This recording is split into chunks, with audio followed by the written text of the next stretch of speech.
Ladies and gentlemen, ATDF everything in that shelf presentation.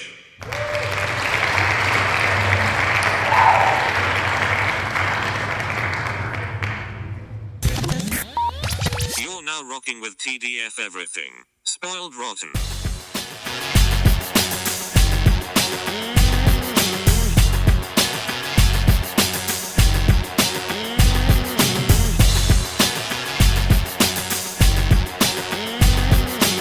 Spoiler alert. Welcome back, everybody. Hey. It's me, Daniel, And this is Ben on Spoiled Rotten. on that shelf. Boom. We are revisiting Ant-Man from Yes, sir. the MCU. Yes, this is happening. I don't remember what we said the first time, but I feel the same way. It was actually very good for what it's trying to get accomplished, which is not be an end of the world movie. And it's doing some heavy lifting with introducing some lore with Quantum Realm, or even just extending what we know about Shield and Peggy Carter and Howard Stark and obviously Hank Pym. So I think it does a lot of that stuff well. And then in addition to that, it felt like one of those like 90s type comedies, like Liar Liar or The Mask. But basically I'm thinking of like Jim Carrey type comedy where like there's lots of physical stuff going on, but also you're just kind of like, yeah, I get it. I get what they're going for. This is good. Yeah, it's I believe this is Marvel's first heist movie. And it doesn't probably play up the heist part as much, which is kind of what makes it a little bit more successful as a superhero movie, because the heist portion is it's fun, right? It's just like the crime he commits is forgetting to set up everything and then delivering it back. And that's how he gets caught by the police. So it's like these are like really fun ways of looking at part. Like that. Right. I mean, the first heist, the mini heist where he gets the suit and all that kind of stuff. Because I'd say they play up the heist quite a bit. Like the whole thing is they do toward the end, but like in that beginning, it's like they really evolve the movie into it. Like it goes from where it starts into a heist movie, which is really, really fun. For me, anyways, as opposed to being at like all heist, like a Ocean's movie or something like that. Well, I mean, I feel like there's more than one heist, so yeah, but it does feel like a heist movie for me the whole time. You're constantly being introduced to the team and then trying to do setup and accomplish something. And that's kind of what I liked about the movie, is that they have their cake and eat it too, because an Avenger does show up, but it is kind of like from the commercials, like, why don't we call the Avengers? The idea is not to draw attention to themselves, and they are trying to actually pull off a stealthy heist. It doesn't go well, but like I liked that it was a movie that successfully explained why you weren't going to see other Avengers show up. They're trying to go under the radar, and I like that. And it fits with the Ant-Man like shrinking down, and even the ultimate thing of like, you know, going between the particles. All of that seemed to work well for me in terms of having an idea and everything weaving into that idea and feeling like a solid cohesive thought. This is a very enjoyable movie for me this time around. I know we talked about this like a minute before we started recording, but like I looked at this movie much more favorably this time around. That's good. And that's just because the one thing I notice about this is because of the timing and the pacing, it does keep you completely invested. Like there's not a lot of downtime at all. And if there is, it's just like, oh, that was just such a fast, like one thing that was like still necessary that you have to do. So that, I mean, it was handled very, very well in that regard, right? Like, yeah, like I could have sworn before going to turn it on that it was like an hour and a half movie. I'm like, wow, this is 2 hours. It does not feel that like, again, I'm one of those people that doesn't care about the length if you use the time well, and this is a movie that uses its time well, because I would have put money on it being less than 2 hours. Like I said, like I originally thought with the Venom episode, I'm like, oh, this movie is great, it's so fast. You're like, whoa, yikes, it was too fast. Like it just went through so much. This is one of those things where I'm like, I can confidently say like this is a good, fast, well planned out movie that doesn't skip over anything. And that's what I can really truly appreciate it from that filmmaking standpoint, right?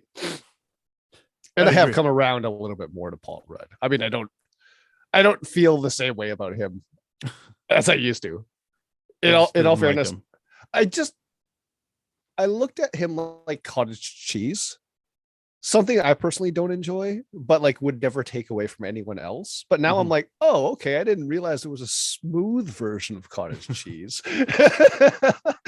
So this actually set up pretty well. And of course, I think it sits differently for me looking at how the Ant-Man franchise has been actually so important to the MCU, and what will, I'm sure, be way, way more important with the Quantumania movie coming out and all that kind of stuff eventually. But like the bare foundation of like the quantum realm being set up in this movie, like you said, but even the small little Easter egg of, oh my God, that's the brown truck. That's the brown truck in Endgame and Infinity War. You know, that they have to find the quantum teleporter out of, and you know, all that kind of stuff. Like these small little things are like, this is really, really good. It's solid work. Yeah, I mean, that speaks more to the writers of Infinity War and, well, Endgame specifically, being able to mine even more stuff out of this. But yeah, I think I think we're both saying it's very good at setting stuff up without shining a light on it. I think I don't it doesn't feel like, oh wow, this is just, I mean, some of the quantum stuff feels like setup, but in a way where you're like, it still pays off in the end of the movie. Like it's something you're afraid of him getting lost in. Like they set up like, well, why don't I remember Hank Pym's wife's name? Because I just know Hope now. Janet gets lost. Van Dyne. Yeah, Janet gets lost there. So you're like, well, yeah, you don't want him to get lost. And realistically, in these movies, you could be like, yeah, he could get lost in there, and then we have other movies deal with trying to get him out. And obviously, at the end of Ant-Man and the Wasp, he does get lost in there. But like, I even thinking like, well, yeah, it is set up. Obviously, you're still like, but it plays so well into the movie that you can't really knock it in terms of like, it's setting up stakes for you. Yeah. And like later on in the movie, when he actually does go subatomical and you see what that looks like, instead of like, oh, you see what it looks like from Janet Van Dyne's perspective and from Hank Pym's perspective when he retells the story, right? And you're like, oh, they just get smaller, and then they can't come back, and you're like, well, what does that look like? And then you see from that point of view, and you're like, oh my God, that's what a dust particle looks like, and that's what the inside of a dust particle looks like. That is scary as hell. That is really, really scary, especially when like sound starts to change and warp and all that kind of stuff. And there's that like echoey, interstellar kind of like cosmicness to it. It's really creepy. Yeah, it is. I think we're both saying like, it's kind of like, I'm. They did a good job of making me like, yeah, I hope you don't get lost there. Like, hope you come back. And I think the father-daughter stuff really works well. The only thing that always didn't sit well with me, and not because I was like, how come she doesn't get to be a hero too, is just having Hope on the side, not sideline. She's a very important part of the movie, but like her whole thing is let me be in the suit. And so I feel like the mid-credit scene of like, I did have a suit for you, is like, well, what the fuck? Like, yeah, that is like, what? That's poopy. It's so poopy. I get it. He didn't trust her. He didn't trust himself up until that point. But it's still kind of like, I don't know. I would rather her have gotten in the suit beforehand, because it's a lot of understandable tension, but not really tension the movie fully wants to explore, because the movie's not about Hank and Hope, really. They are there to support Scott's stuff, even though the movie is showing it like, no, Scott's there to support them. It's obviously a Scott Lang movie.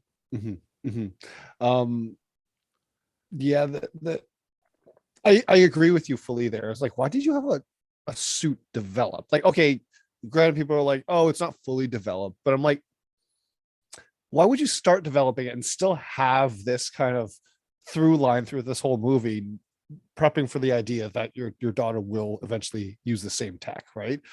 It doesn't make sense, because I'm like, okay, what if it was just a blueprint that he shows her? Like, I've been working on something boom, I would have liked that so much more, because I'm like, I don't he need was to see working him on it make with it. the mom. So it was a suit the mom was Oh, gonna really? upgrade into. Yeah, that's what he Oh, says. He's saying, I want you to help me finish our work. oh, the It's mom's not. version of the suit. I Yeah, see. it wasn't, oh, I was just tinkering with this. It was Fair enough. that the mom was going to upgrade into that suit, and then So that's so I'm to understand that that suit is from the 1940s, 50s, whenever they were doing would have it. been 80s. That's when she Oh got my lost. god, that doesn't track That's very the well. flashback is the 80s. Yeah. Oh, is it the 80s? I'm Yeah. never really aware of what time frame I can't remember the time frames What's the very 80s? well now that they introduced Well, it time couldn't be travel the into 40s it. because Hope remembers her, so it can't be that. Right. You have to Right, keep right, that in mind. right. It has to be still at a period of time where Hope remembers I had a mom and she's gone now. So it can't be Right. Yeah, it must have been during that time. Yeah, I get it. they did specifically give a time frame, but it is the 80s. I don't remember it specifically, but it is the 80s. And yeah, it can't be that far back because it's a Hope memory, not just Gotcha. a flashback. Mhm. I just feel like we had gone past the whole point of like Rhodey doesn't get in the suit in the first Iron Man thing. Like it's like I agree. it's Ant-Man and the Wasp, but like you usually have Ant-Man and the Wasp as a thing. It's okay to put her in this as the Wasp. Yeah, I mean, once you put her in as the Wasp, I feel like what legitimately is the point of having Scott Lang? Unless it was like, you're part of this I'm plan. saying like she takes her just the same way in Iron Man 2 that Rhodey just takes it upon himself to be like, I'm doing this. I don't need to really listen to you. I feel like that would be more. And then you're like, you give it more tension because it's not just like the obvious bad guy. It's also Hope that they already kind of hinted at might go a bit dark. Because I think all of it works if you're still putting it in a suit, because the fear isn't just it's dangerous. It's you use this too much and you go dark, like you start to lose yourself, and it already was showing that she might be a little too over anxious to be using it. So if it was something where she just had the suit and then you have to kind of like rein her in, or you have to reckon with the fact that she's out there doing her own thing, I think you still have the Scott function, like even if she's just trying to pull the job on her own as Wasp and he's trying to, and that messes things up, it all still works for me. I just think that and then, again, I don't really want to do these as like let's rewrite them. It's just I think that it works if she's in the suit as well, because you still know like, well, this could go horribly wrong for her. It's still stakes for her, and instead of her, I think for me to believe she's really that smart and in tune with things, especially because you're dealing with, she can control the ants and she knows how to conceptualize that type of stuff. It's like you should then be able to conceptualize why your dad is trying to sideline you. If you know all of the ins and outs of what this is, it's not something that's new to her and she's like, oh my goodness, you can control ant, or know why he's afraid, even if it's not just you might disappear. You know that he doesn't want you like engaging with this and losing yourself to it. Well, I feel like one of the things I was thinking about that, like the tension between Hope and Hank. We're being told that this is a father-daughter relationship that has been strained ever since the mother died. And neither one of them, especially her, seems to be too strongly suited in the emotional category. She seems very, very technical, very, professional, whatever you want to call it, but it seems like she's more a logical person, right?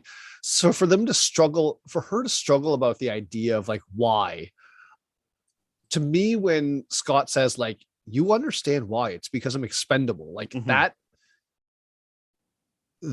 set off a light bulb in her mind, like that had never been considered, like even remotely, that she would die, or that like the father, the story that, because like it's not like Scott tells her that and then afterwards Hank tells her the story of like how your mother died and this is why I'm afraid, and this is, I don't want to lose you the same way I lost her, yada yada, all that kind of stuff, right? She didn't know. She has like right before the heist, basically the night before the heist, to deal with that. So I just don't know if it's really rational to look at the relationship and be like, okay, yeah, you can understand what your father was trying to do this whole time, because she never even understood why she how her didn't mother know why died. her mom disappeared, but she knows Right. how to work what I'm saying is, take her mom disappearing out of it. Mhm. It's one thing if you're telling me she didn't know at all what her father and mom did, like it's a Peter Right. Parker type thing, and he's like, oh shit, like my parents were spies. That's different. That is oh, okay, she's just getting this information. She has every bit of the puzzle except for, oh, my mom disappeared while working as Wasp. She knows that her mom was Wasp. She knows her dad was Ant-Man. She knows that her dad can go crazy, and that's why he doesn't do it as much anymore. So all of that is still stuff for you to know, and then be like, oh, I see, you can use this expendable person to do this stuff. I'm not saying she has to like it, but for her to actually never have considered that clashes, it bumps with me, because I think that there is the emotional and there's the logical, and you just explained her as a logical person. That is a logical conclusion to come to, which is, fair enough. My dad is not putting me in the role because he doesn't see me as expendable. And again, that doesn't mean that she has to accept that. She can still work towards changing his mind on that, but for her to actually never have considered that is weird to me. I get what you're saying. It definitely strikes me as a situation where she's vested more of her mental efforts into convincing her father why she's perfect for this job, as opposed to considering why her father won't put her in the role, right? Because like the film makes not being logical, which is one thing. I think she's being more emotional about that aspect, but it still bumps because she's so I see what you're saying, positioned as not emotional through everything, and that's fine. But as I said, it's a movie that's not really concerned with fully fleshing out Hank and Hope that way. They have a very specific function, and yes, it's stuff that you can mine for other things for Scott to do, but it's always in service of what Scott will be doing, and that's why it bumps for me. Because if the movie is about Hope, then yeah, she can be that conflict, she can be all of that stuff, because you're going to explore it and resolve it later, but that's not really what happens in the movie. That's fair. It's just a moment to make her look like she's less in tune with what's going on than Scott, which is, I think, a weird thing to do. Yeah, I don't disagree with you there. I feel like it's, I mean, if they needed to build in the Hope stuff, I don't think we would have said originally what we said about time and how fast it moves and all that kind of stuff, because I'm pretty sure they would have had to extend the movie by a good, let's say, like 10 to 15 minutes. It becomes less of a fun movie, which I'm not saying makes it worse movie. I'm just saying they clearly wanted to have a fun movie to cleanse the palate. And then go into the more darker stuff with Civil War, which happens next. So I think this was it was a nice idea that they touched on that they couldn't fully explore. I agree. I think it was beyond the vision of this movie, or the scope of it, because they were, like you said, they were trying to have an upbeat, more family fun thing while still being able to explore some family riffs. I guess so it's a challenge in that sense, because you're dealing with very fun visuals of being a guy that's like on the same level of an ant, and how scary that might be, and like Thomas the Tank Engine just exploding out of a house. Like, those are fun visuals. You can't have a movie that's too serious while having those visuals and expect it to track. Those visuals are what got me the first watch through, and they hold up this time. And I don't mean like graphics wise, I mean like just the concept of like when they're fighting in the like models, so you can still have these big action scenes of buildings blowing up without it actually being people in danger. It's just I thought that was really well done, and especially the Thomas, it eventually does get destructive, but just shrinking down to their aspect ratio and having that train thing like is really fun. But and then to be able to pull out and have that fun moment of seeing it from the kid's point of view of like, it's just a bunch of like little pew pew things going off while my Thomas the Tank Engine thing goes around. All of that is really fun. I really like it. Even the way, I was thinking about this too, like even his failed experiments, like the sheep or the lamb or whatever, the animals getting like zapped and like trying to get small and all that, turning into a little like smidge, right? That in itself, in the way of killing something, has more of a comedic effect. But really, when you think about it, it's horrifying, especially when he does it to the guy in the washroom, right? That's what I was going to say. The Darren Cross stuff doesn't quite fit in their fun movie, because he is, I don't ever think it's comedic. Like it especially when he does it to the human, I think it's what you said second, which is it's very unsettling. It's and horrifying, he seems but so yes. menacing, and Yeah.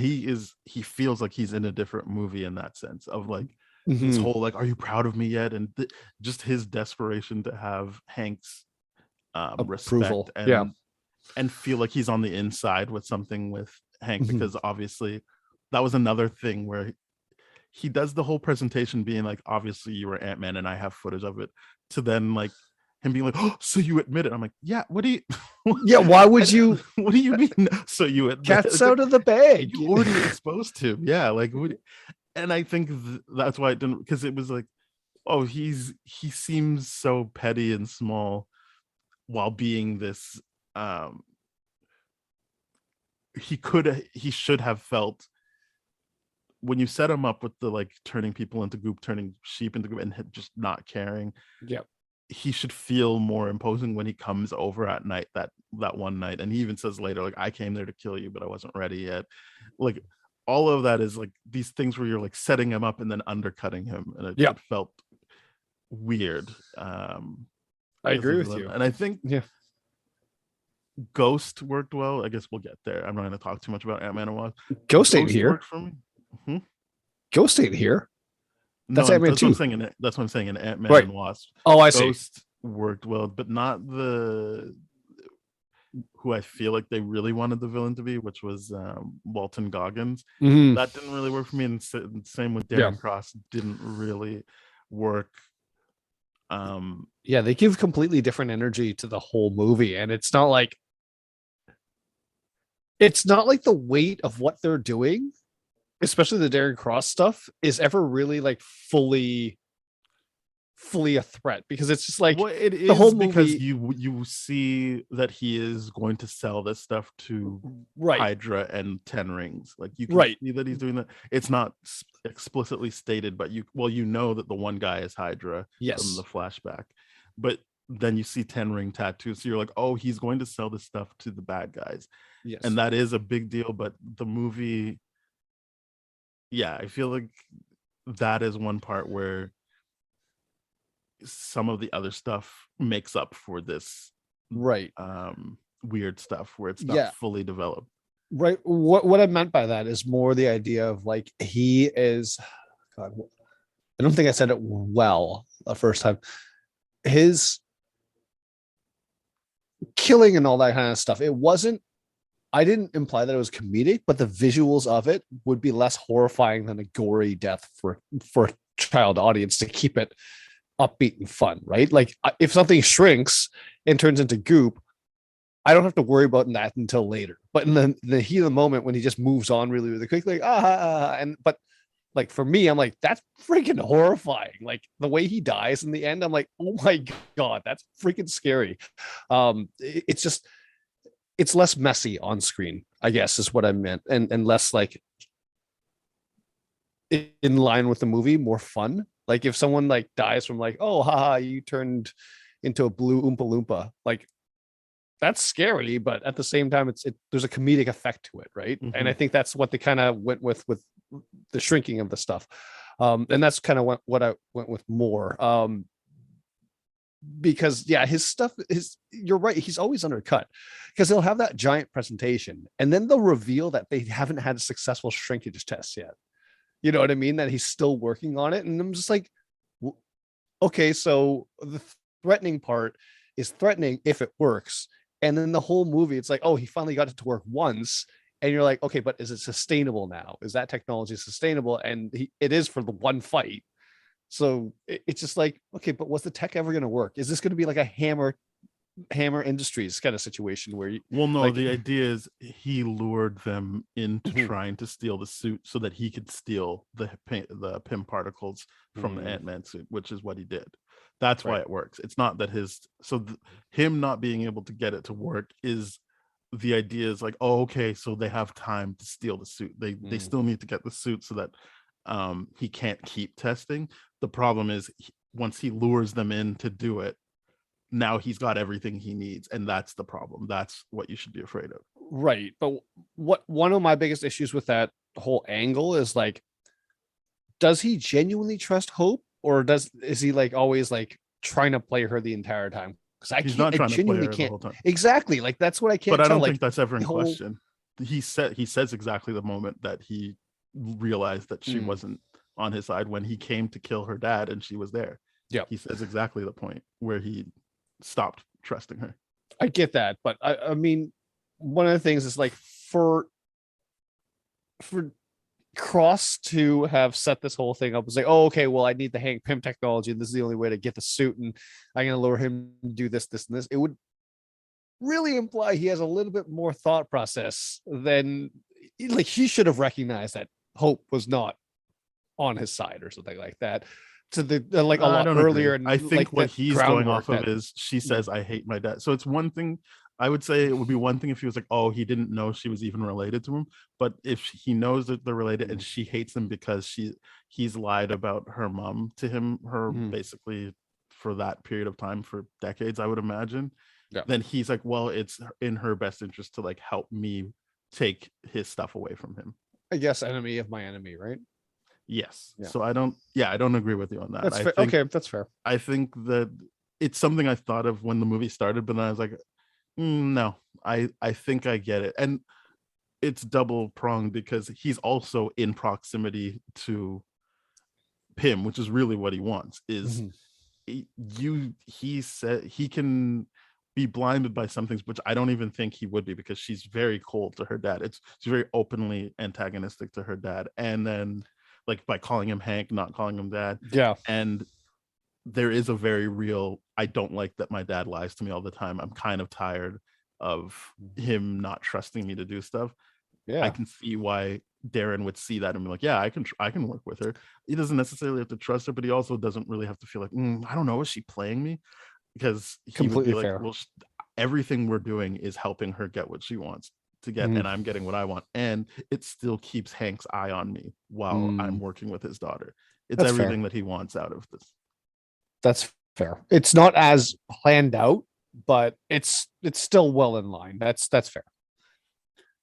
I think the only issue I had with him was that, like, wow, he's like so intense and not like, he is kind of funny and trying to be funny in his presentation at the beginning of the movie, but he kind of is just not having the character doesn't seem to be having a good time anytime after that, and I understand why, but it's just kind of like he's not really meeting the level of this movie. No, I agree with you. The villain is probably the weakest part of this movie for me at this point, because of how mismatched his energy is, and like how that is so much more nerve-wracking to me. Someone that's like unstable but always constantly seeking attention to this, and with this kind of thing, right? That's so unnerving to me, right? But I get like that sense where it's like, oh, this could seem a little bit more palatable, but I'm like, no, this just seems like something bigger is coming. And then lo and behold, yeah, he gets in the suit, and then murder spree happens, and it's quite crazy. And to know that he's like, hey, I had I'm planning to have a factory of this, and like that vision of what the world would look like if like that one defense guy was like, hey, what if this tech got into the hands of our enemies? And he's like, that's a great question, I want to talk more about that. He kills him. Yeah, it's just like, holy crap, that is legitimately scary if he gets there.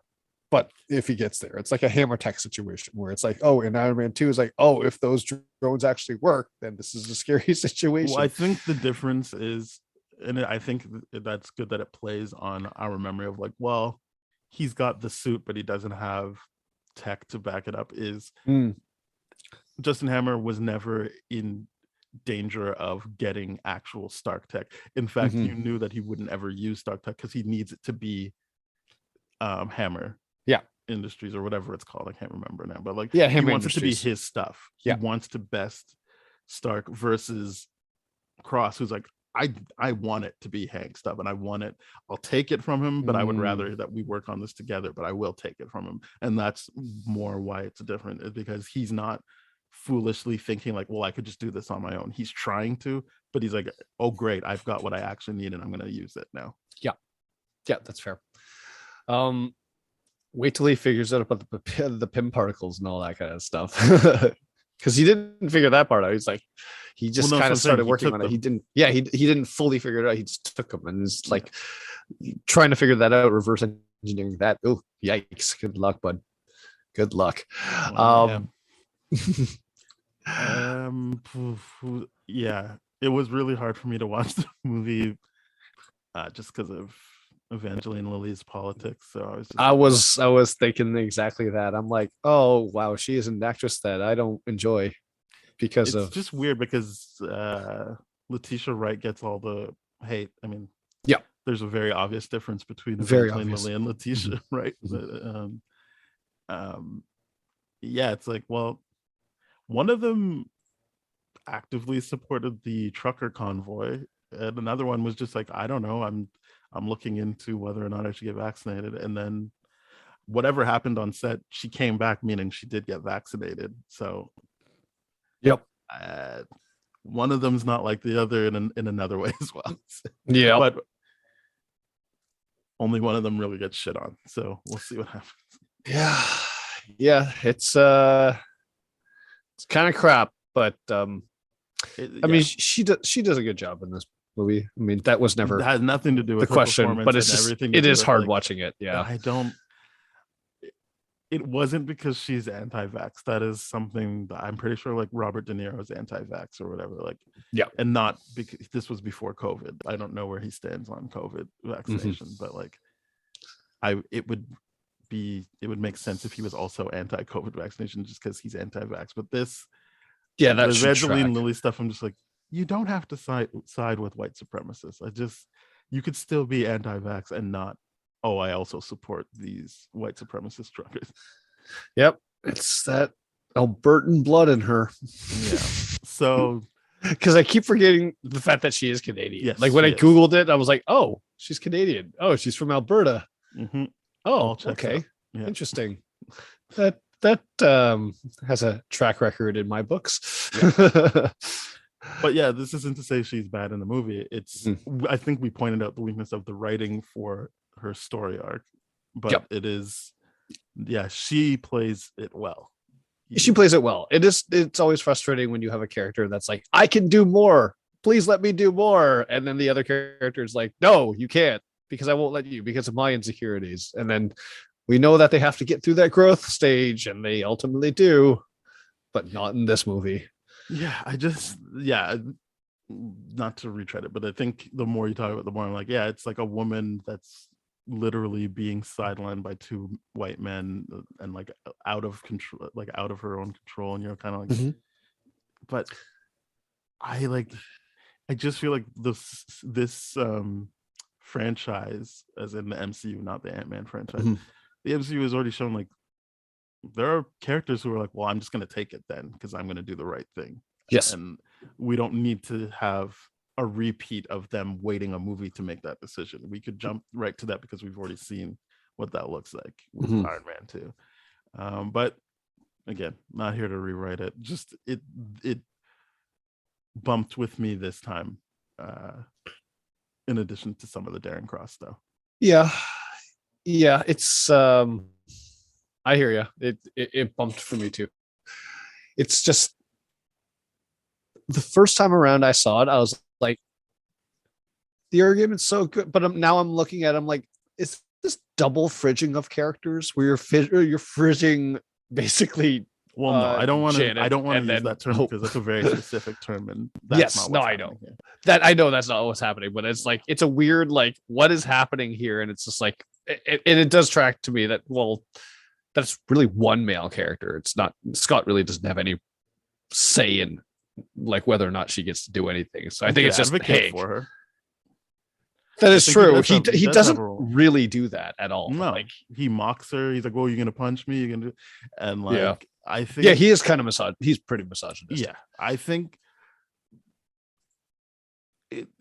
if they were trying to explore this, they didn't really. They touched on just that concept of like, and yes, I do think that it's clear he's expendable. That's why, but he's still. We already know that you put Paul Rudd's face on the poster. He's clearly not expendable. He's got plot So armor. so the meta comment, so the commentary doesn't fully land. If the commentary was, um, mediocre white man gets opportunities that marginalized people don't, that because that's not, qualified oppressed populations don't. Yeah. yeah, like that's doesn't feel like that's what the actual commentary is here. No, I don't think so at all. It is present, but it's not explored properly. It's so surface level that I'd be like, oh, they showed it. Cool. That's cool. So you're right. Yes, it's her dad stopping her, but it's also another person taking up that space. Yeah, And enabling not it. taking it as seriously until he does take it seriously, and again makes a good point. But it's not really like, it doesn't feel like he fully internalized that throughout the movie. He kind of just had that to say in that moment, like in a moment I wish didn't need to happen for a character that they were setting up as this smart, capable person. Yeah, it definitely undercuts the smart, capable side of it. But as we pointed out, I mean, well, I don't think we pointed this out, but I've always found that characters or people that are overly emotional struggle. I mean, not overly logical and overly rational struggle so much with these small little emotional things that there's such a big workaround about it before there's like, oh, this is the actual problem. It's you didn't think about this in all your rationality and all your thought. You didn't think of this one thing, but you thought of a billion different things. Why is that? Well, I think it's because you're afraid of it. It's because you're afraid of confronting that truth. I don't think she was really thinking about it. It's that journey is more what Hank Pym went through, which was, the obvious answer is let me actually walk her through it, which is what he does at the end. Her journey was more like, it's not that she didn't, she was just convinced she already had the answer. It's not like she was searching for answers. She's like, oh, well, he just doesn't trust me and he's never come back from my mom dying. Right. So she didn't think she needed more answers than that. No, she thought she needed more proof, to be honest. Like, that's why she just kept like, this is why I can do this. This is why I can prove you this. She approached it from the perspective of, I need to change his mind. And he has this perspective, obviously, of like, you can't change my mind. Your mom's already gone. Like, I'm not losing you too. Like, and she doesn't know that. She doesn't know it's related to the actual thing. She was just like, I don't know the circumstances, but at the same time, she does know it's related because she's like, stop lying, stop telling the lie about the plan, stop telling the lie about. She knows that it is related. She doesn't know the specific reason that her mom has this, but she knows it's because of the superheroing. And so she resents him making up excuses that don't involve the actual superheroing. She's refusing to see it. She's just straight up refusing to see it because it is she's right, pretty logical. She's right to refuse that. It's that as I said, it should have been more focused on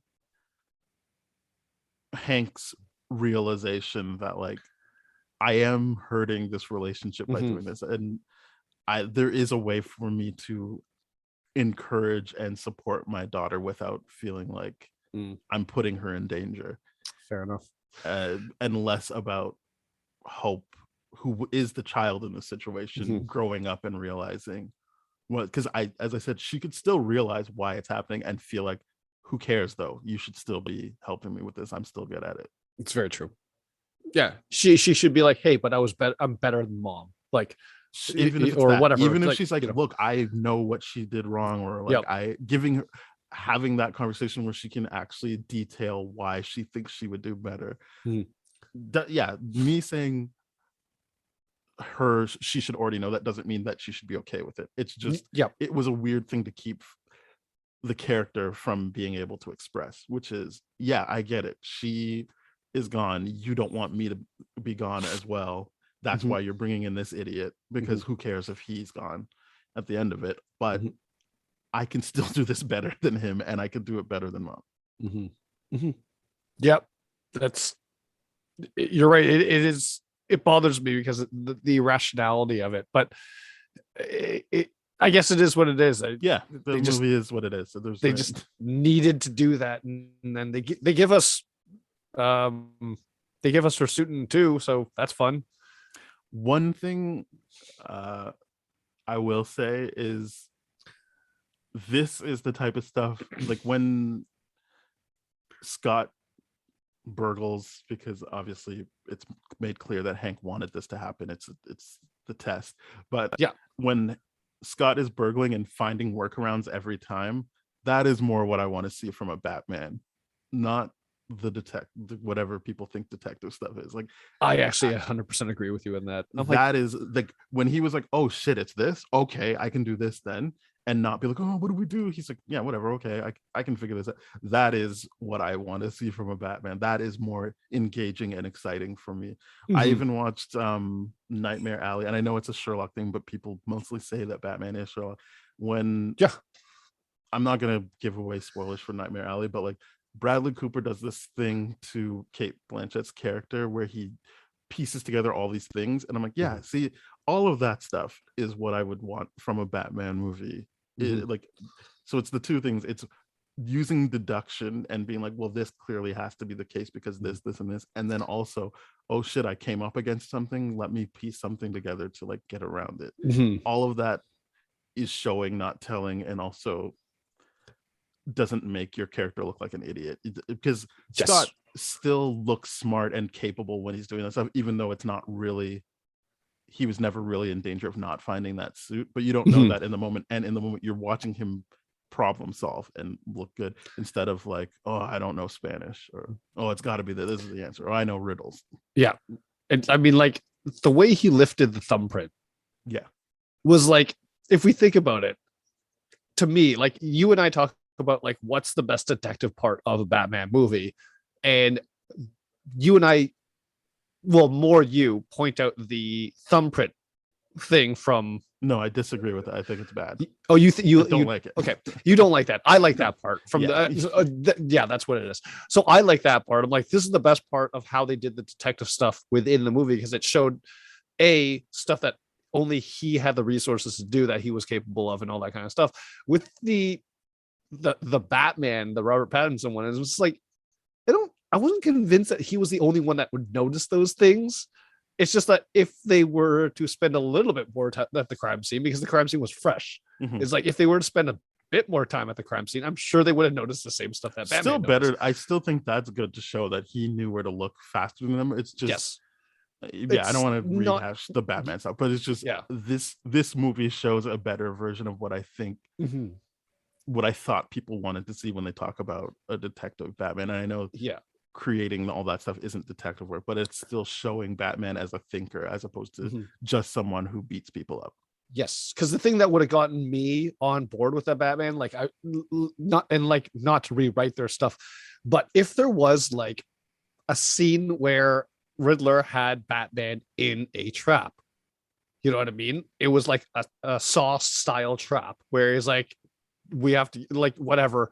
And if he didn't think that he was delusional of like, oh, I'm working together with you, but obviously this changes the whole thing, and Batman got out of that trap, and Riddler was like, but how did you do it? And then he just like says something small, is like, oh, look at this tin that I put in my thing that like reacts with this, and like that's the kind of stuff that I'm like, that would be cool to see. The exact same way where he's like, oh, I got the thumbprint from something by using household items that you just find. I'm like, and that was really cool. This safe doesn't do well against cold, so I will reroute this so that it can explode whenever. Like all of that stuff is good. It works really well and is one of the highlights of the movie to me. Like, really, truly, genuinely, it is one of the highlights. And like, yes, the fact that you say that, I'm like, I completely agree. This is stuff that only Batman should have been able to do.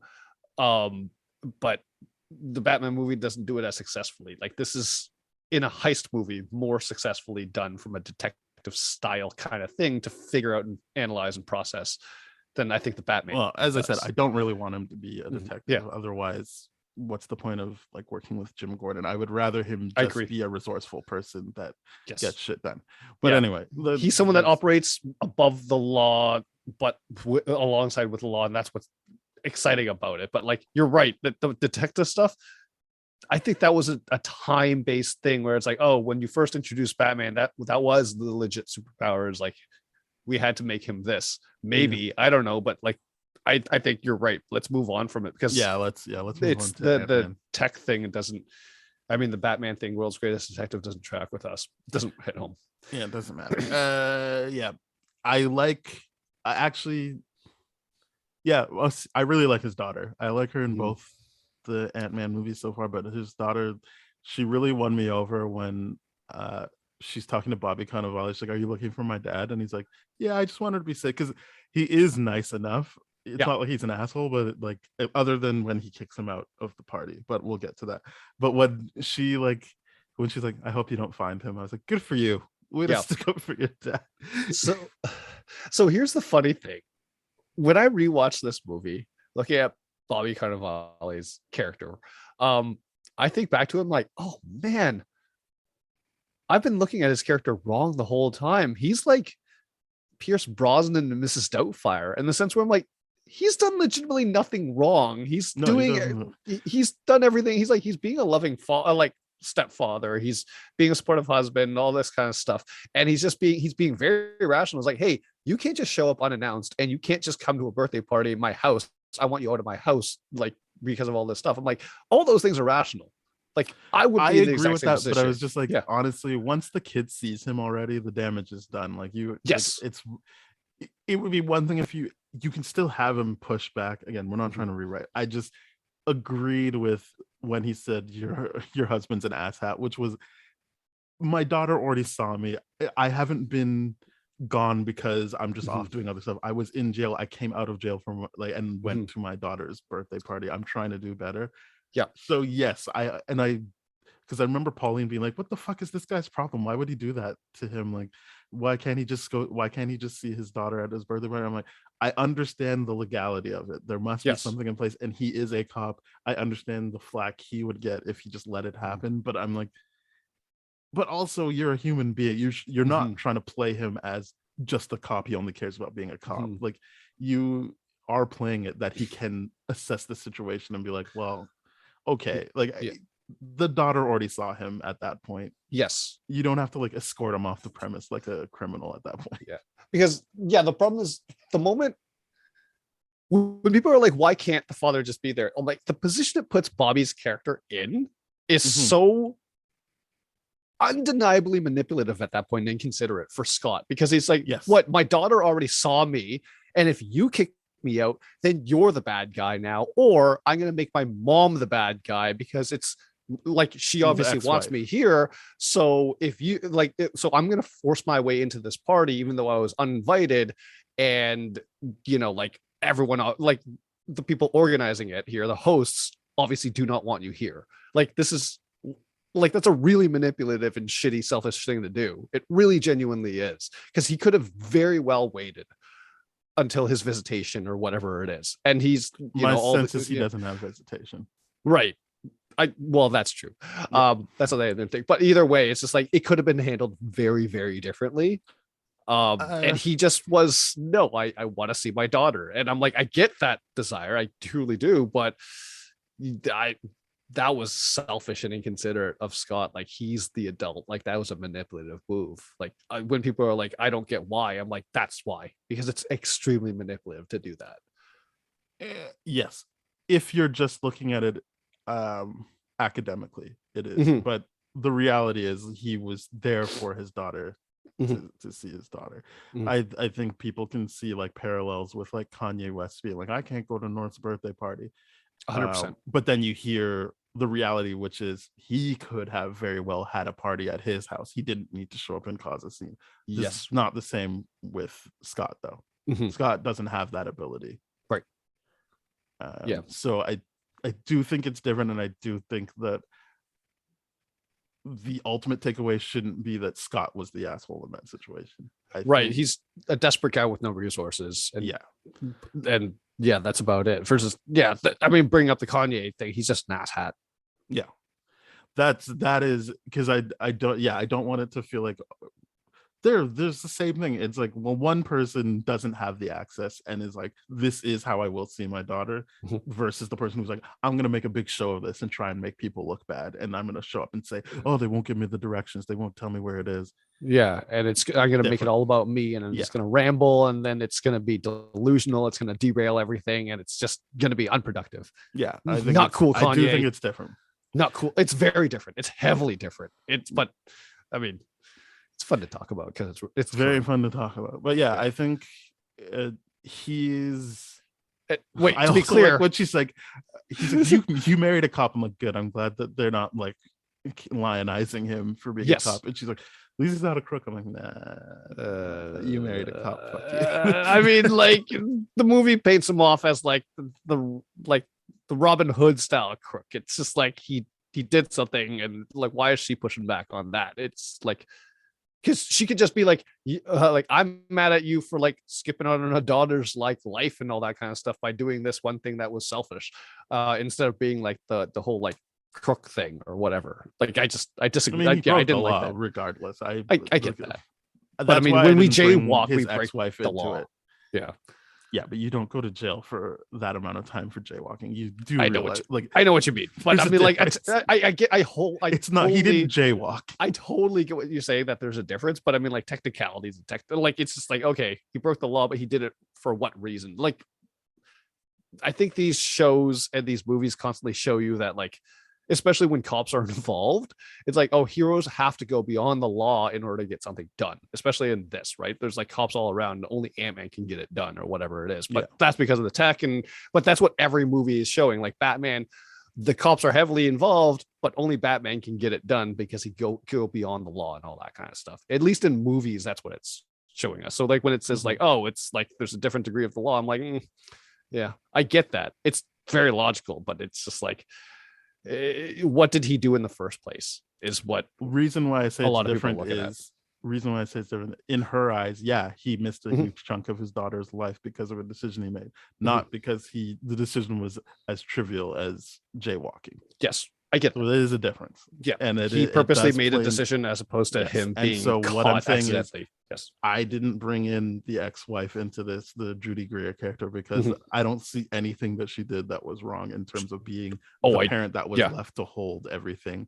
I don't think her partner went off to jail. So I completely that agree conversation. with you on that. I don't feel like anything was said wrong there. She pushed back because even cynically, I could say, even if that cop does something wrong, he's probably not going to jail because he's a cop. So yeah, I think that her take on that makes sense to me, and that there's no real room for me to pick it apart in that sense. I guess what you and I are ultimately saying without saying is like, oh, I don't like the idea of that just because you're automatically a cop, you're a better person. Like, it's like that kind of stuff. I don't think, I mean, that is what she's saying, but yeah, that's not what I'm left with. I'm left with, she made a safe choice. Yes, she did.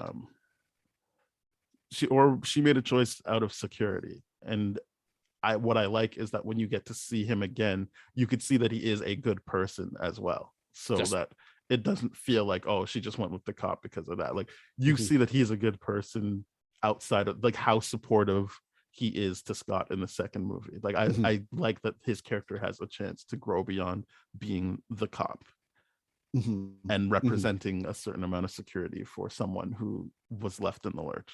You can see him as just a good person. That makes sense that she would be with him because he's such a nice person.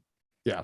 Which, by the way, in the second one, I really do appreciate that, like, that showing of like healthy co-parenting in that situation. It's like really, really cool. I just like it a lot. Yeah. I didn't really like the second one better, but that is a strength of it. Yes.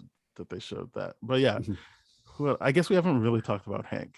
It's just I like the idea that he was superheroing before even Iron Man, like kind of giving credence to what Samuel Jackson says in the first Iron Man, which is like, you're not the only one. Like, there's a bunch of people out there, and it's not just currently. It's like this has been happening for decades at this point. We've had superheroes going on, and obviously we learn in, I guess, Ant-Man predates Captain Marvel being on Earth, but still, the point is, it's been happening. This isn't just like a new thing that pops up every now and then. So I like that they give you, because I do agree that it would have been weird to have Ant-Man this like in phase 2 of Marvel and it be the Hank Pym just starting out thing. Like, that'd be so weird. Like, okay, yeah, we can just move on to the legacy Ant-Man of Scott Lang. Yeah, because I think like that was one thing that, well, I certainly didn't think about at the time, is like what happens when you have multiple versions of characters and what do you want to write and how this kind of stuff. And they do it so eloquently here, but while still at the same time, like you said, the Samuel L. Jackson thing of being like, you're not the first one I had to deal with.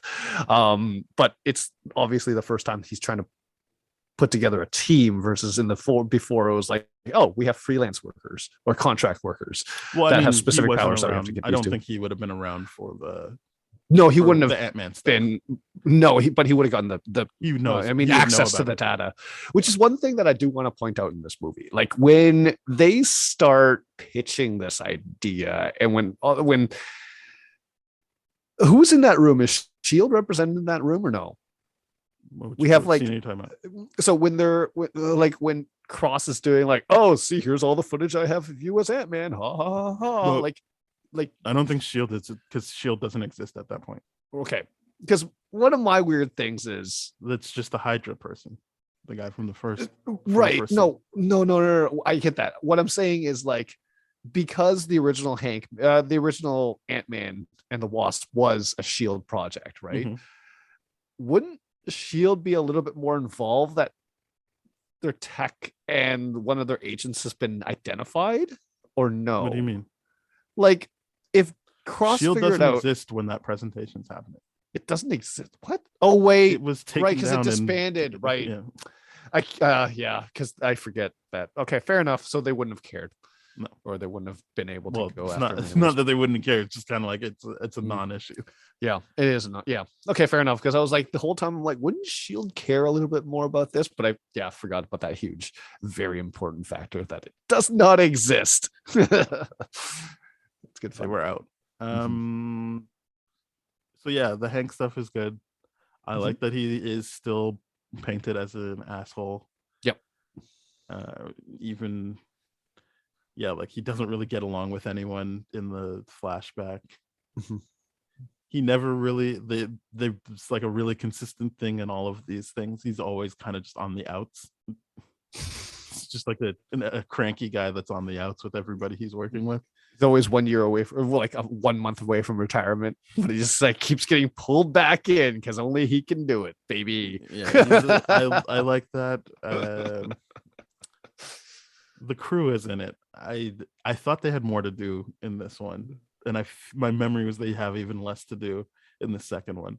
So I guess that was just a good use of them, that they feel so memorable. Yeah, I agree with you. I rewatched this. I was like, wait, is that all they're really in it? I thought they were in it way more because I remember them so much, right? Yeah, but so I guess as the crew, it's really it's Michael Pena. Dave, I remember more than anything Dave else. And Kurt and Michael Pena's character. I guess I'll look that up, to be fair to him. But yeah, those three, man, so much fun. What do you think? Is his name Louise or something like that? I think it's Louise. I think so. Yes, it's Louise. Yes. All right, excellent. Well, we got that sorted. Another person that it's great not to really look into his background if you want to enjoy Michael Pena. Yeah, that's all I'll say about that. So yeah, interesting that out of that crew, it's David Dastmalchian that comes out being the best person to talk about, since T.I. has also decided to torpedo his credibility. And I guess T.I. isn't invited back for Ant-Man 3. That's my assumption. That's what I've heard. Well, that's too bad. I guess you shouldn't be so weird about being a father of a daughter if you don't want stuff like that to happen. Yep. Right. So anything else you want to talk about? I don't know, man. This movie it surprised me. It really, really did. The story beats, everything like that. It took me for a fun ride. Even something like that side mission to get the little tech to get into the thing to go to Avengers Tower. That was so much fun to me. I guess it was so much fun. I genuinely forgot. Like Anthony Mackie's like in this movie. It's not just because he's at the end too, when he's like asking for help with getting Ant-Man, which I know that there's a scene after that where it's like, hey, I might know a guy, but like with the Bucky and the Vice, but like we find out in Civil War that obviously that conversation on the bench is him before they bring in Ant-Man at the Germany airport. So yeah, I was like, oh yeah, like he's in this movie. That's cool. I like that. I also forgot about Peggy being in this, Haley Atwell.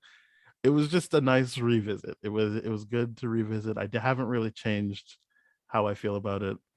Ultimately, I think it's well done, and we have talked about the two major things I think stop it from being this great movie that I'll always defend, and just being like, yeah, it was a nice movie that did what it needed to do. I feel like when people are like, I like Hawkeye because it's a nice fun time that I can enjoy and turn my brain off. I'm like, yes, but this is a better example of that, but it's a bit more cohesive and it tracks a lot better. Wow. That's how I feel. I would say this. I think doing Hawkeye week to week doesn't help it. Because I think we would have the same issues if this came out like week if this was week to week, and you have to it's because it's just a one piece of something, like you can just enjoy it on that. I know people are like, no, it's good, it's something to talk about every week. I think because there wasn't that much ambition in Hawkeye, leaving people to think there was every week definitely didn't work for us, and maybe it worked for other people. So maybe it isn't a better example. Maybe they are the same quality. It's just the way that Hawkeye was delivered to us didn't really work, because that's fair. It didn't feel as rich, and that's what I'm saying about this movie. It's not as rich in themes for me. It just was a very solid, fun movie. Just like I can agree, Hawkeye is a fun time if you really aren't trying to think about anything. But I think that's why that putting it all out at once model works for stuff that's not really meant to be dissected that hard. I agree. I fully agree with that. Like WandaVision, one at a time, worked really, really well. I don't think it worked for the show, but it's a good show. I think people had the same issue of like, what the fuck? Where are the Fantastic Four? Where is this? Because well, I mean, that's people projecting what they're. But that's what I'm saying. You know that as I think everyone would agree. They put it out week to week so that people would keep talking about it, and the conversation goes longer. It's just you're not actually willing or not in a position to fulfill any of the talk that happens when you. Yes, that's the problem when you're time gating all the content that's relevant, right? And all the information, because like this episode is like, oh well, the theory had last episode's irrelevant now because of this one thing that they said. But I mean, like, it is what it is. It's good to create content for, and I was just saying like. The WandaVision stuff, there was more content to unpack than with Hawkeye. Hawkeye was just like they're going from here to here to here to here, here to here. To unpack the Kingpin stuff quite a bit, and then yes, but that was like that, 1 or 2 going episodes. into that was the whole conversation, man. You remember? I get that. That.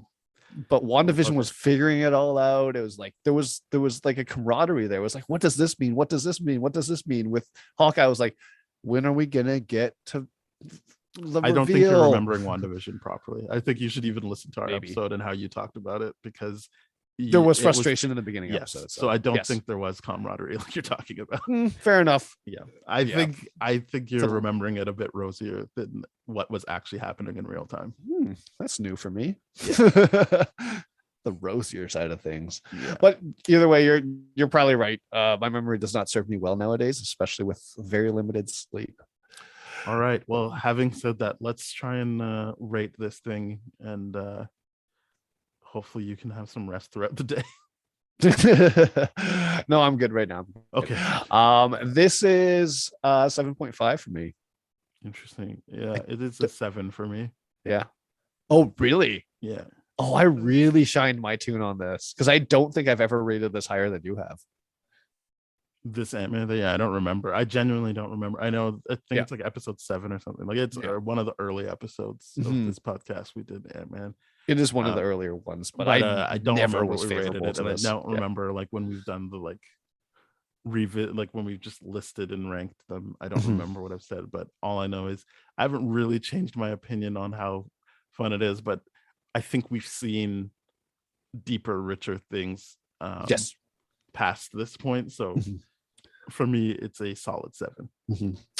I think there's going to be a reappreciation of this movie once Ant-Man Quantumania and the Wasp Quantumania comes out, and more of the Kang story evolves, because I think there will be things with Hank Pym's character that will be a little bit more relevant. Like when he's like, I spent 10 years studying the quantum realm. Well, I'm like, okay, well, we're definitely going to hear from him at some point, maybe. So that's going to be interesting to see what happens there. But yeah, this originally, I didn't give it too much credit for being too much of a tent pole in the Marvel, the MCU, but like it's made itself to be such an important franchise, and it's so cool to see. Oh yeah, as you said, that van is very important. That van is everything. Yeah.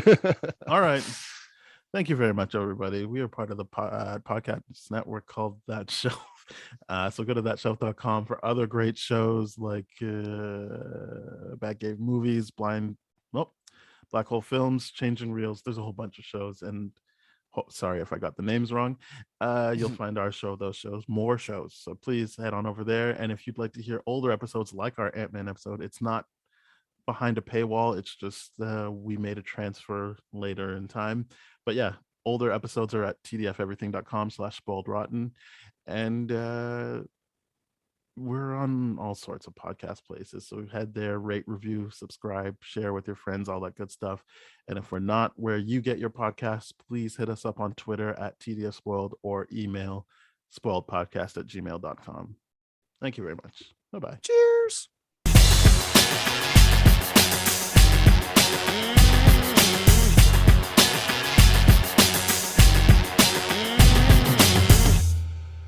This has been a TDF Everything production, brah.